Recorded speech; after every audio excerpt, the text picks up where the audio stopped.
La frustration les amis, je pense qu'il n'y a pas d'autre mot pour commencer ce débrief entre l'Atlético et le Real Madrid que le mot frustration. Parce que quand tu vois cette semaine footballistique pour le Real, tu vois qu'en début de semaine, on fait un match nul, venu d'ailleurs pour la Sociedad, tellement ils ont été à chier, tellement on les a bouffés, dominés dans tous les secteurs de jeu, qu'on prend un but venu d'ailleurs et tout ça, même si bien sûr on a égalisé sur la fin, c'est quand même un truc de fou de dire qu'on a perdu des points contre la Sociedad, que de l'autre côté, aujourd'hui on avait l'occasion de reprendre 3 points sur l'Atlético Madrid, de bien sûr réduire notre retard au classement, de recoller au Barça avec la victoire bien évidemment, et tu vois qu'en une semaine on aurait dû peut-être passer premier avec toujours un match en plus sur l'Atlético, mais au moins leur foutre la pression comme il faut, et finalement à la fin de la semaine, on se retrouve avec 2 matchs nuls, 4 points perdus en 2 matchs, le Barça qui se retrouve 2 points devant nous avec le même nombre de matchs, et finalement l'écart avec l'Atlético Madrid qui n'a pas diminué. Du coup c'est vraiment ça je pense le maître mot de cette semaine pour tous les supporters madrilènes, c'est la frustration.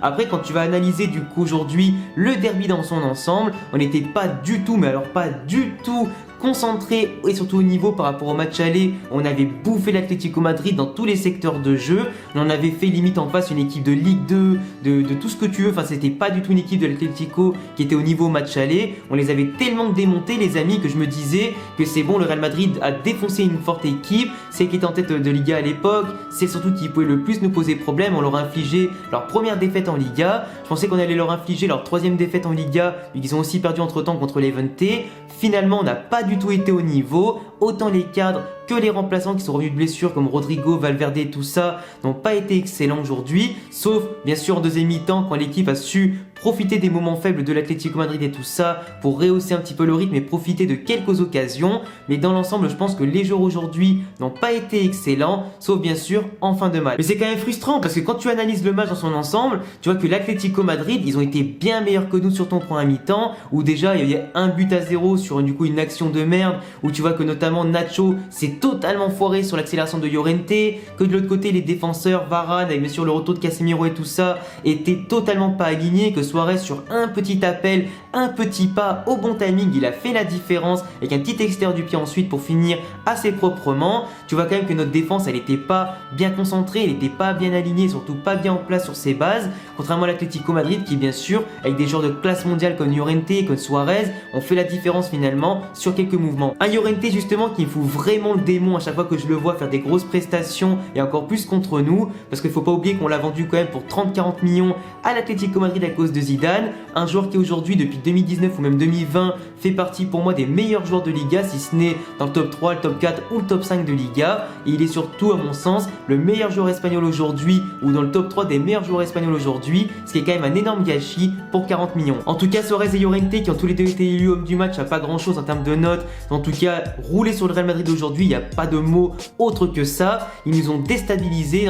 comme l'ensemble de leur équipe finalement, qui était plus solide que nous physiquement, plus solide que nous mentalement, tactiquement, techniquement, sur tout ce que tu veux. Offensivement on a été bouffé, défensivement aussi, et c'est clair qu'en première mi-temps à mon sens, si on perd 1, 2, 3 ou même des fois 4-0 si on veut exagérer un petit peu, ce serait honnêtement pas immérité. Mais pour moi les amis, sachant qu'il y avait que 1-0, qu'on avait du mal à en tout cas sortir le jeu par rapport à leur pressing haut et agressif, le fait qu'on n'arrivait pas à sortir proprement, à avoir des occasions, à s'approcher correctement de la cage d'Oblak et tout ça, du moins de prendre à défaut le bloc de l'Atlético, de surtout les déstabiliser dans leur ensemble, on a quand même eu quelques occasions chaudes avec Benzema et un petit peu Rodrigo. Mais sinon à part ça, le penalty pour moi qui n'a pas été sifflé, c'est quand même le tournant du match, parce qu'à 1-1 à la mi-temps, c'est plus du tout le même match. Zidane aurait pu faire des changements avec Vinicius Valverde dès le début de la mi-temps, au lieu d'attendre la 65e minute par exemple, et là on aurait peut-être pu tout donner sur une mi-temps pour renverser la vapeur et remporter la victoire. Parce que pour moi le penalty, et on va revenir dessus parce qu'il y a quand même une polémique sur Twitter comme d'habitude dès que ça concerne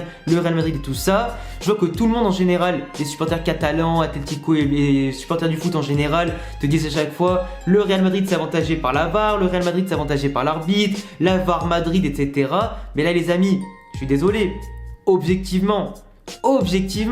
sur le corner. Action de but, coup de pied arrêté dangereux, le ballon va vers la cage, du moins dans les 6 mètres de la surface. Tu te retrouves avec tous les joueurs qui vont sauter, le défenseur qui saute avec un petit peu le bras décollé, du coup pas collé au corps. Le mec certes ne peut pas anticiper le fait que le ballon lui tombe dessus comme ça et tous les joueurs qui vont le rater, mais avec son bras, il va dévier le ballon dans une zone de jeu, d'une zone surtout et surtout d'une situation coup de pied arrêté extrêmement dangereuse qui va filer vers le but avec un Casemiro derrière qui était absolument seul, qui pouvait contrôler, frapper à bout portant. Faut pas se foutre de la gueule du monde, il y avait bien penalty. L'arbitre pourtant a visionné à la VAR des dizaines de fois de suite la situation. Le mec a osé dire qu'il n'y avait pas penalty, mais dans la situation inverse, croyez-moi, ils auraient sifflé. Du coup, on va pas se faire en victime, etc. Parce que pas mal de gens vont dire ouais, vous faites les victimes, etc. Mais je suis désolé, à ce moment précis ici, même si on méritait pas forcément d'égaliser par rapport à la première mi-temps, pour moi, il y avait penalty. On aurait peut-être pu en tout cas renverser le score par la suite, vu qu'on a clairement vu un Real Madrid bien meilleur en deuxième mi-temps, avec les changements comme Vinicius, comme Valverde par rapport à des Rodrigo qui n'ont pas été au niveau, par rapport à Asensio aussi qui était très transparent. On a en tout cas eu une dose de fraîcheur et de dynamisme et de physique en plus, qui a fait du bien pour avoir plein d'occasions chaudes, comme on a vu notamment avec les petits caviars de Vinicius pour Benzema qui malheureusement n'a pas été chanceux aujourd'hui pour son retour, qui n'a pas surtout été efficace devant Oblak, même si bien sûr à chaque fois au lieu de viser les angles il a toujours visé Oblak, mais finalement on s'en sort quand même très bien avec une belle action collective, un petit contre en fin de match pour égaliser de près avec Benzema. Parce que d'un côté on a quand même un Luis Suarez qui est super en forme, en tout cas qui pour moi est un excellent joueur, qui mérite ce qui lui arrive à l'Atlético Madrid, qui est en train de les porter surtout pour le titre en Liga. En tout cas ce serait mérité, ce serait une belle revanche pour lui qui a été jeté un petit peu comme un malpropre par le Barça. Mais de l'autre côté Benzema les amis, même s'il revient de blessure, il doit marquer ses occasions. C'est là qu'on voit les grands joueurs dans les grands matchs. Il n'a certes plus rien à prouver à personne, c'est notre capitaine aujourd'hui, enfin en l'absence de Ramos bien évidemment, c'est le mec, c'est notre référence, c'est notre attaquant de pointe, mais là c'est deux occasions les amis qu'il faut marquer si on veut espérer pourquoi pas remporter au moins un titre en fin de saison. Après honnêtement je préfère qu'il me rate ça contre l'Atlético Madrid pour l'instant, vu qu'on est quand même éloigné maintenant et que dans tous les cas on était un petit peu trop loin même en cas de victoire, qu'il me rate ça en Ligue des Champions et qu'on se fasse sortir par l'Atalanta derrière, tu vois. En tout cas, Zidane a essayé d'être un petit peu réactif, de changer un petit peu tactiquement à la mi-temps et surtout à l'heure de jeu où là déjà à ce moment-là, le Real Madrid a plus trouvé ses marques offensivement et défensivement. On a été quand même pris en défaut dans notre dos, dans les petits espaces, un petit peu trop souvent à mon goût, même si Thibaut Courtois du coup comme d'habitude, MVP côté Real Madrid, il nous a sauvés et maintenus à flot tout au long de la rencontre. C'est d'ailleurs plus à lui limite qu'on doit l'égalisation du Real Madrid et surtout ce point précieux du Wanda qu'à Benzema aujourd'hui, qui n'a pas été aussi en jambes que d'habitude.